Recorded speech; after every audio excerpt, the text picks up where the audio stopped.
بسم اللہ الرحمن الرحیم نحمده ونصلي ونسلم على رسوله الكريم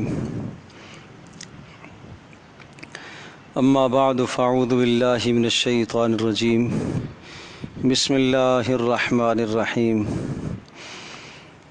لو انزلنا هذا القرآن على جبل لرأيته خاشعا متصدعا من خشیة اللہ وَتِلْكَ الْأَمْثَالُ نَضْرِبُهَا لِلنَّاسِ لَعَلَّهُمْ يَتَفَكَّرُونَ وقال رسول اللہ صلی اللہ تعالی علیہ وسلم ان اللہ سبحانہ وتعالی يرفع بهذا الكتاب اقواما ويضع به آخرین صدق اللہ مولانا العظیم رب اشرح لی صدری ویسر لی امری واحلل عقدة من لسانی یفقہوا قولی اللہم صل علی محمد وعلی آل محمد کما صلیت علی ابراہیم وعلی آل ابراہیم انک حمید مجید اللہم بارک علی محمد وعلی آل محمد کما بارکت علی ابراہیم وعلی آل ابراہیم انک حمید مجید۔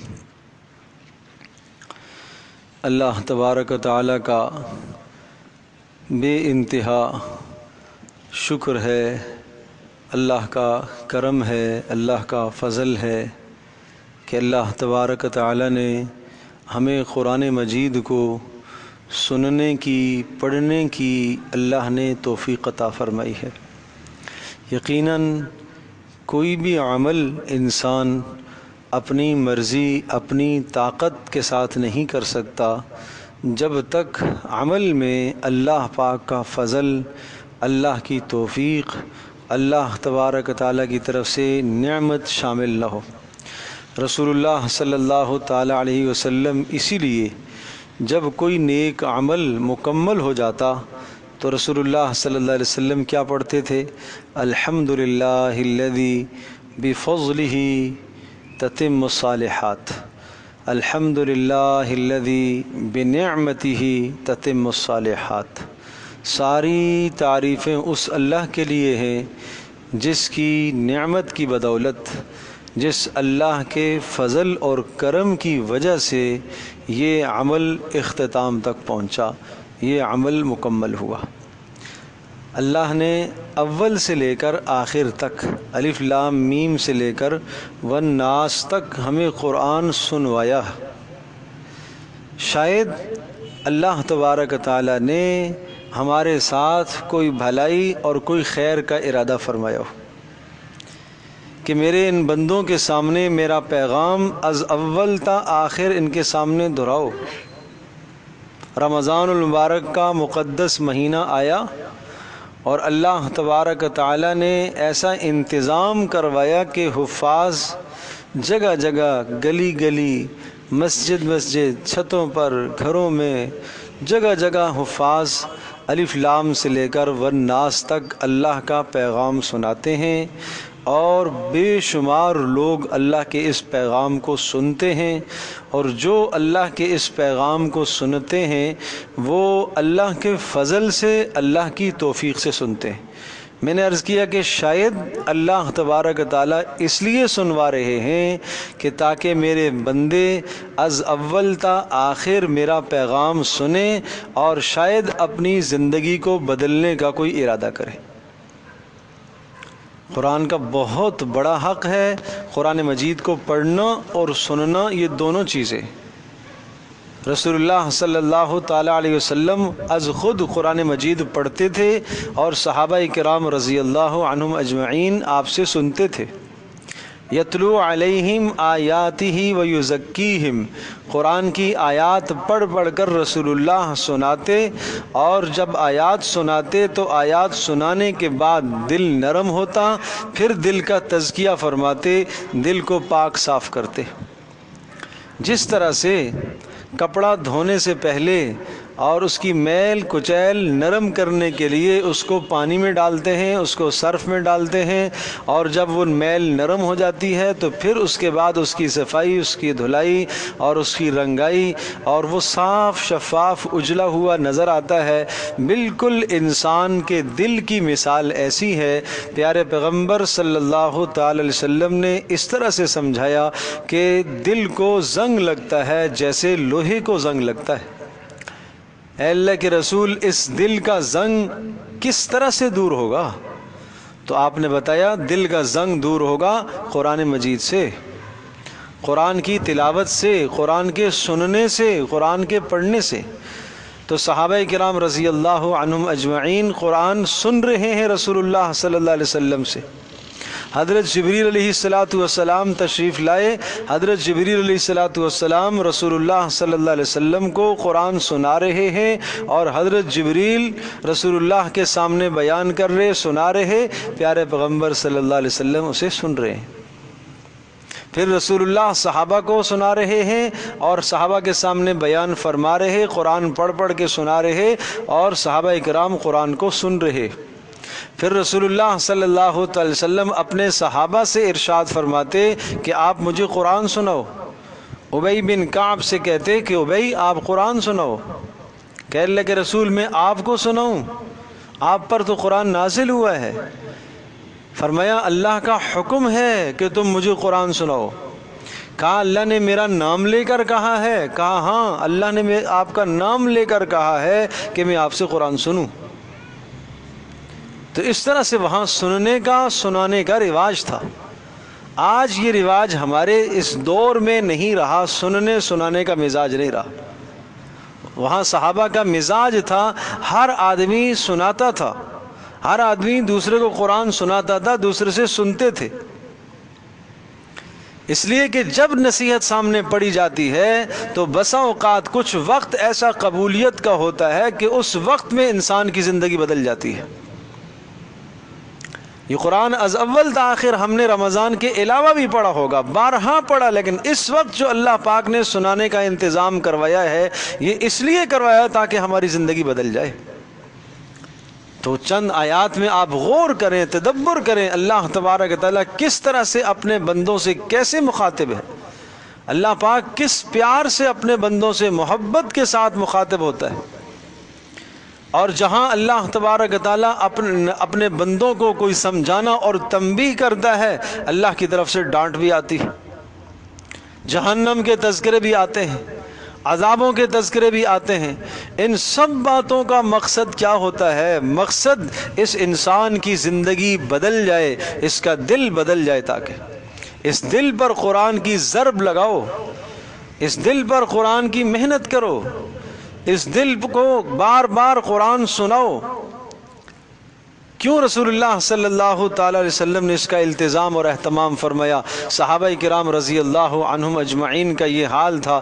سیدنا ابوبکر صدیق رضی اللہ تعالی عنہ کھڑے ہو کے جب قرآن پڑھتے تھے اور پڑھنے کا ایسا انداز ہوتا تھا کہ خود بھی روتے تھے اور جو سنتا تھا وہ بھی روتا تھا۔ چاروں طرف سے مجمع جمع ہو جاتا مشرکین کا، عورتیں آ جاتی ہیں، بچے آ جاتے ہیں، یہ کیا کلام پڑھ رہا ہے؟ اس اللہ کے کلام میں ایسی طاقت ہے، ایسی اثر ہے، اللہ کی قسم یہ آج بھی وہی کلام ہے، وہی طاقت رکھتا ہے، وہی اثر رکھتا ہے، کوئی اس میں تغیر تبدل نہیں ہوا ہے۔ جو رحمتیں اب یہ کھینچنے کا ذریعہ جو رسول اللہ صلی اللہ علیہ وسلم کے زمانے میں اس کی وجہ سے رحمتیں برستی تھیں، آج بھی اللہ تبارک تعالیٰ کی رحمتیں اسی طرح سے ہیں۔ لیکن آج غفلت ہے، ہماری غفلت ہے اللہ کے کلام سے، ہم اس سے بہت دور چلے گئے۔ آیات سے اعراض کرنا، کتنا اللہ پاک نے قرآن مجید میں جا بجا ذکر فرمایا۔ غافلون، اللہ کی آیات سے غافل ہیں، اللہ کی آیات سے اعراض کر رہے ہیں۔ لاہیۃ قلوبہم، دل ان کے غافل ہیں اللہ کی یاد سے، دل ان کے غافل ہیں اللہ کے کلام سے۔ اور جو آدمی، جو معاشرہ، جو فرد، جو قوم، جو افراد، جو طبقہ اللہ کے کلام سے اعراض کرتا ہے، اس کی سزا کیا ہے؟ کیا سزا سنائی؟ دو قانون اللہ نے قرآن میں ذکر کیے۔ بڑے خوبصورت دو قانون ہیں، اور ان دو قانونوں کو، ان دو ضابطوں کو اپنی زندگی میں لے کے آؤ اور سوچو. ہم سب سوچیں. میں اس وقت بیان نہیں کر رہا، میں ایک مذاکرہ کر رہا ہوں، اپنے دل کی بات، اپنا درد دل آپ کے سامنے رکھ رہا ہوں کہ مذاکرہ کر رہا ہوں. دو قانون ہیں. من عمل صالحا من ذکر او انثى وهو مؤمن فلنحيينه حیاتا طیبہ. جس نے اس قرآن کے مطابق زندگی گزاری، اس کی تلاوت کی، حق ادا کیا، سنا بھی سنایا بھی، اس پر عمل کیا، اللہ کے کلام کو سیکھا، معنی سمجھا، سیکھا اور اس پر عمل کیا، اور اس میں غور اور فکر اور تدبر کیا، اور جس طرح سے یہ زندگی گزارنے کا اسلوب سمجھاتا ہے اس کے مطابق زندگی گزاری، اس کو اپنے فیصلوں میں حکم تسلیم کیا، اور اس کے فیصلوں کو سامنے رکھ کر جس نے زندگی گزاری، اور اسی طرح سے باطنی اور ظاہری امراض میں اس سے شفا حاصل کرتا رہا. یہ شفا بھی ہے، دلوں کی شفا ہے. یہ اس سے شفا جس نے حاصل کی، ایک ایک آیت پر تدبر کیا، حق اس نے ادا کیا اور پھر اس پر عمل کیا اور اس کو دنیا میں پھیلانے کی محنت کی. من عمل صالحا من ذکر او انثی، یہ کام جو بھی کرے گا، مرد یا عورت کوئی بھی کرے گا، فلنحیینہ حیاتا طیبہ، ہم اس کی دنیا کی زندگی اچھی کر دیں گے. یہ ہمارا وعدہ ہے، ہم اس کی دنیا کی زندگی خوبصورت کر دیں گے. کیسی اچھی کر دیں گے؟ مال نہیں بھی ہوگا، اللہ سکون دے گا. سکون کا وعدہ ہے، چین کا وعدہ ہے، اطمینان کا وعدہ ہے. انا نحن نزلنا الذکر، ہم نے اس ذکر کو اتارا. ذکر سے مراد کیا ہے؟ قرآن. ہم نے اس قرآن کو اتارا. اور الا بذکر اللہ تطمئن القلوب، اللہ تبارک تعالیٰ کے ذکر سے یعنی قرآن مجید سے ہی دلوں کو سکون ملے گا، اس کی زندگی سے سکون ملے گا. یہ جو راستہ بتائے گا وہاں سے سکون ملے گا. تو صاف فرمایا من عمل صالحا من ذکر انثی، جس نے پاکیزہ زندگی اختیار کی اس کے مطابق ہم اس کی دنیا کی زندگی اچھی کریں گے. آخرت میں کیا ملے گا؟ فلنحیینہ حیاتا طیبہ ولنجزینہم اجرہم باحسن ما کانوا یعملون. اللہ کہہ رہا ہے ہم آخرت میں اس کو بہترین اجر دیں گے. جس اجر کو اللہ بہترین کہے وہ اپنی شان کے مطابق اجر دے گا، وہ ہم تصور نہیں کر سکتے. ما لا عین رأت ولا اذن سمعت ولا خطر علی قلب بشر، نہ کسی انسان نے اس کو سنا، نہ کسی آنکھ نے اس کو دیکھا، نہ انسان کے دل پر وہ گزرا اور خیال تک نہیں آیا کتنا اللہ نے تیار کر کے رکھا ہے. اور جو اعراض کرے گا، اس قرآن سے اعراض کرے گا، اس کو کیا ملے گا؟ من اعرض عن ذکری فإن له معیشتا ضنکا.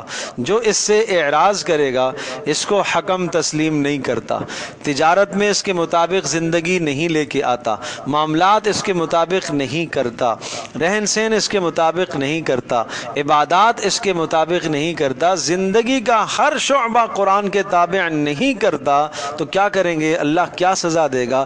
فإن له معیشتا زن کا، اس نے اپنی دنیا کی زندگی کو خود تنگ کر دیا ہے. زندگی اس کی تنگ ہے. زندگی تنگ کیسے ہوتی ہے؟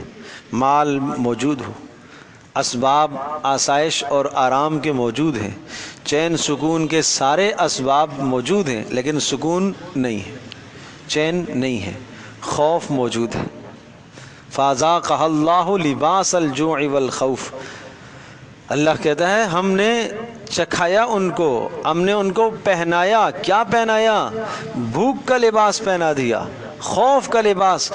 خوف اور بھوک کا کیا لباس ہوتا ہے؟ اشارہ اس بات کی طرف ہے جیسے جسم کے ساتھ لباس ہمیشہ ہمیشہ رہتا ہے، اسی طرح سے جو اس زندگی سے اعراض کرے گا، اللہ کے کلام کا ناشکرہ بنے گا، اللہ کی نعمتوں کی ناقدری کرے گا، اس کی سزا یہ ہے کہ اللہ پاک اس پر بھوک مسلط کرے گا، اللہ خوف کو مسلط کرے گا. اس کی زندگی کا حصہ بن جائے گی وہ پریشانیاں اس کی زندگی کا حصہ ہیں. اور آج اس وقت پوری دنیا کے اندر ہم دیکھیں، آپ ساری دنیا میں ہم حل تلاش کر لیں، حل کیا ہے، حل کیا ہے، حل کیا ہے. ارے اللہ کے بندو، حل تو پاس موجود ہے. مسلمان اپنے ہاتھ میں شفا کا حل اپنے ہاتھ میں دوا لیے ہوئے ہے، استعمال نہیں کر رہا۔ پیارے پیغمبر صلی اللہ تعالی علیہ وسلم کے اس ماحول کی ایک چھوٹی سی میں مثال عرض کرتا ہوں کہ اس ماحول کا یہ حال تھا کہ پورے معاشرے کے اندر کینسر سمجھ لے پھیلا ہوا تھا، دل بھی خراب، آنکھیں بھی خراب، دماغ بھی خراب، سوچیں بھی خراب، سر سے لے کر پیر تک پورا کا پورا جسم خراب ہوا، جیسے سڑاہن آ رہی ہوتی ہے، بدبو آ رہی ہوتی ہے اور کیڑے اندر ابل رہے ہوتے ہیں، یہ حال تھا اس معاشرے کا۔ اور ایسا ایک مریض سامنے پڑا ہوا ہو کہ جسم میں کیڑے ابل رہے ہو اور کوئی آدمی آئے اور اس کے منہ میں دوا ٹپکائے اور وہ آنکھ کھول لے اور اس کی آنکھیں صحیح ہو جائیں، اس کے کان صحیح ہو جائیں، اس کے ہاتھ پیر صحیح ہو جائیں اور وہ تندرست ہو کر بیٹھ جائے ایک ماہ کے اندر۔ بالکل یہی مثال اس قرآن کی سی تھی۔ رسول اللہ صلی اللہ علیہ وسلم نے اس ماحول میں اللہ کا کلام ذکر کیا، صحابہ نے اسے حاصل کیا، جو اسے لیتا گیا، اس سے دوا حاصل کرتا گیا، اس کو شفا ملنا شروع ہو گئی، دل بدلنا شروع ہو گئی، آنکھیں بدلنا شروع ہو گئیں، کان بدلنا شروع ہو گئے۔ تو اس لیے من اعرض عن ذکری فإن له معیشۃ ضنکا، جو اعراض کرے گا اس کی زندگی تنگ ہو جائے گی۔ اور وَنَحْشُرُهُ يَوْمَ الْقِيَامَةِ أَعْمَى، قیامت میں اندھا اٹھائیں گے اس کو۔ قال رب لما حشرتنی اعمیٰ، اے اللہ تو نے اندھا کیوں اٹھایا، میں تو دنیا میں بینا تھا، دیکھتا تھا۔ فرمائیں گے کذالک اتتک آیاتنا فنسیتها وکذالک اليوم تنسی، میری آیتیں تیرے پاس آئی تھیں اور میرے احکام تجھے سنائے گئے تھے از اول تا آخر، الف لام سے والناس تک تو نے سنے تھے میرے احکام، لیکن تو نے سن کے سنی انسنی کر دی، تو نے سن کے اسے بھلا دیا، فنسیتها چھوڑ دیا تو نے، وکذالک اليوم تنسی آج تو بھی چھوڑا جائے گا۔ اللہ ہم سب کی حفاظت فرمائے بھائی۔ تو اس لیے اس قرآن کی طرف آ جاؤ، یہ اللہ کا پیغام ہے۔ از اول تا آخر میں پھر کہوں گا اللہ نے سنوایا ہے، مبارکباد ہیں آپ سب، اللہ نے سنوایا ہے اور اس لیے سنوایا ہے کہ آپ اس میں تدبر کرو۔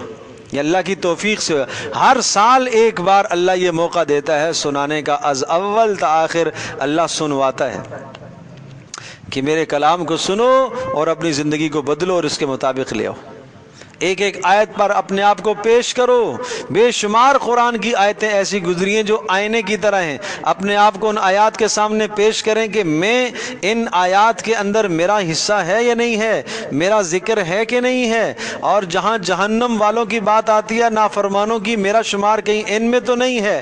یہ ہیں جنتی لوگ، یہ ہیں جہنمی، دونوں کے تذکرے اللہ پاک کے قرآن میں موجود ہیں۔ اس لیے قرآن کہتا ہے لقد کان فی ذکرکم، اس میں تمہارا تذکرہ ہے، قرآن میں تمہارا تذکرہ ہے، تمہارا ذکر ہے۔ اس میں کتنے مفسرین محدثین اپنا ذکر، اپنا تذکرہ قرآن میں ڈھونڈتے تھے کہ میرا تذکرہ قرآن میں کہاں آتا ہے۔ اپنی زندگی میں لکھا، اچھا میری زندگی میں یہ 4 برائیاں ہیں مثال کے طور پر، اچھا یہ برائیاں اگر آ جائیں گی میری زندگی میں تو ایسی برائی کرنے والے کی سزا قرآن نے کیا بتائی، اچھا یہ سزا ہے بھائی، آئندہ کریے توبہ۔ اچھا میری زندگی کے اندر اتنی اچھائیاں ہیں، 4 اچھائیاں ہیں، 6 اچھائیاں ہیں، یہ اچھائیاں جن لوگوں کے اندر ہوں گی ان کو اللہ کیا انعام دے گا، چلو اللہ کا شکر ہے کہ اس انعام کا میں مستحق ہوں۔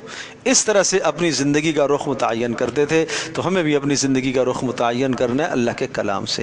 بے انتہا مبارکباد کے مستحق ہیں آپ تمام حضرات جنہوں نے یہاں قرآن مجید سنا اور حافظ منیب صاحب نے سنایا ہے، اللہ تبارک تعالیٰ ان کو بھی جزائے خیر عطا فرمائے، آپ تمام کا سننا اور ان کا سنانا اپنی بارگاہ میں قبول فرمائے اور ہم سب کو اپنی زندگی کو بدلنے کی توفیق نصیب فرمائے۔ الحمدللہ رب العالمین والصلاة والسلام علی سید الانبیاء والمرسلین وعلی آلہ وصحبہ امتی اجمعین۔ یا اول الاولین یا آخر الاخرین یا راحم المساکین یا ذی القوة المتین یا ذی العرش المجید۔ اے اللہ جو پڑھنے کا اہتمام کیا گیا اپنی بارگاہ میں قبول فرما، اے اللہ جو سننے میں غلطیاں ہوئی ہیں درگزر فرما، اے اللہ معاف فرما، اے اللہ اس پڑھنے کو پورے خاندان خاندان والوں کی بخشش کا ذریعہ بنا۔ اے اللہ جو اعزاء اقربا دنیا سے رخصت ہو گئے اللہ ان کی بخشش کا ذریعہ بنا۔ اے اللہ اس گھر کے اندر رحمتوں اور برکتوں کو نازل فرما۔ اے اللہ پورے 2 سال سے اللہ اس گھر کے اندر تو قرآن کی خدمت ان گھر والوں سے لے رہا ہے۔ اے اللہ یہ محض تیرا فضل ہے، تیرا شکر ہے، تیرا احسان ہے۔ اے اللہ تیری جانب سے یہ قبولیت کا فیصلہ ہے۔ اے اللہ ان کی اس محنت کو قبول و منظور فرما۔ اے اللہ ان کی محنت کو قبول و منظور فرما۔ اے ارحم الراحمین جتنے شرکاء اس مجلس میں سب کے گناہوں کو معاف فرما۔ ہم سب کو قرآن کے مطابق زندگیاں قائم کرنے کی توفیق نصیب فرما۔ ہم سب کو اپنی زندگیاں بدلنے کی توفیق نصیب فرما۔ اے اللہ اپنی زندگی کے رخ اے اللہ قرآن کو سامنے رکھ کر متعین کرنے کی توفیق نصیب فرما۔ اے ارحم الراحمین اے اللہ اس کے ذریعے سے ہمارے اوپر رحم فرما۔ اے اللہ ہماری اولادوں پر نسلوں پر تو رحم فرما۔ اے اللہ ہر برائی سے، ہر ظلم اور زیادتی سے ہماری حفاظت فرما۔ اے اللہ پوری امت مسلمہ کی تو حفاظت فرما۔ اے اللہ آج جو ہمارا رشتہ قرآن سے ٹوٹا ہوا ہے یہ جرم تو ہمیں معاف فرما، یہ ظلم تو ہمیں معاف فرما۔ اے ارحم الراحمین اس سے ہمیں تعلق قائم کرنے کی توفیق نصیب فرما، دن رات اس کو پڑھنے کی توفیق نصیب فرما، اس کے حلال کو حلال، حرام کو حرام سمجھنے کی توفیق نصیب فرما۔ اے اللہ اس کو سیکھنے کی ہمیں توفیق نصیب فرما۔ اے ارحم الراحمین اے ارحم الراحمین ہم سب سے تو راضی ہو جا۔ اے اللہ جتنے حضرات اس مجلس میں موجود ہیں سب کے دلی حاجات کو پورا فرما۔ اے اللہ سب کو اے اللہ اپنی رحمتوں سے مالا مال فرما، کرم سے مالا مال فرما، بخشوں سے مالا مال فرما۔ اے اللہ ان مبارک گھڑیوں میں، ان راتوں میں ہم سب کے گناہوں کو معاف فرما، ہم سب کا خاتمہ ایمان پر فرما۔ اے اللہ ہماری دعاؤں کو قبول فرما۔ رسول اللہ صلی اللہ علیہ وسلم نے جو آپ سے خیریں مانگی وہ ساری ہمیں عطا فرما۔ جن شرور سے پناہ چاہیے ان تمام شرور سے اے اللہ ہماری حفاظت فرما۔ اے اللہ ہماری دعاؤں کو قبول فرما۔ وصلی اللہ تعالی علی خیر خلق محمد۔